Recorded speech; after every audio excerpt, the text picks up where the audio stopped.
Стало известно, что неожиданно татарстанские власти уменьшили единовременную выплату для тех, кто заключает контракт с Министерством обороны для, соответственно, того, чтобы идти воевать против Украины.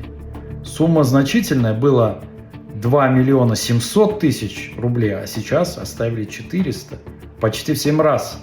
С чем же связана такая резкая убыль единовременной выплаты? Скорее всего, с тем, что, во-первых, нету денег. И Татарстан, несмотря на то, что ведущий в финансовом и экономическом плане регион, испытывает серьезные трудности.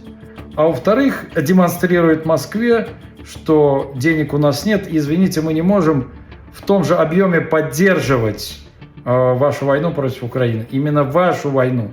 Потому что Татарстан-то активно в этом участвовал и активно нес потери и в человеческом плане, и в финансово-экономическом.